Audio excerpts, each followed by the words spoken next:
This year has had a really good feel to it. The theatres have been really well attended with standing room only at the back, and some really interesting content, especially in the areas of storage, new taxation and renewables. EMEX is an important show in educating and having a discussion around storage and flexibility and their value to the integration of renewables.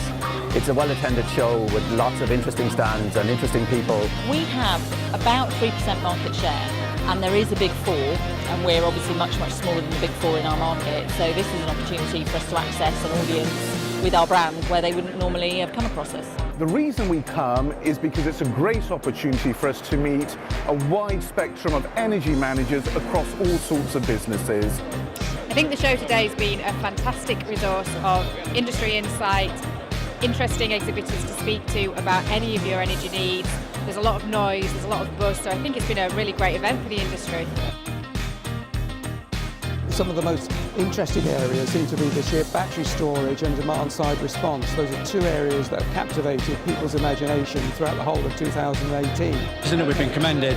This has been a very challenging year, and all of our supply partners have pulled together and continue to deliver throughout the year. I'm branching out into energy management to learn what I can do for my customers. It's a way to see all the options available to myself and my customers all under one roof. It's generally a good attended show, and there's a lot of interesting people around, so that's why I come back every year. For me personally, there's a lot of people here that I can work with, so it's a good way for me to come and meet, network. I work as Head of Facilities for West London NHS Trust, so sustainability is quite high on our agenda being in the NHS. So far, it's very positive.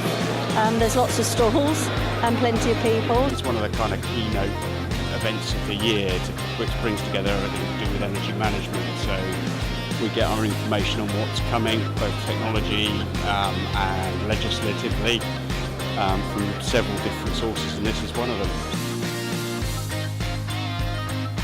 What I think really marks out the show for me is not the number of people who attend, it's just the quality of people coming through. Just looking in the audiences, I could see tens, if not hundreds of millions of pounds worth of energy spend under energy managers sitting in the audience, trying to work out how they're going to take the industry forward next year.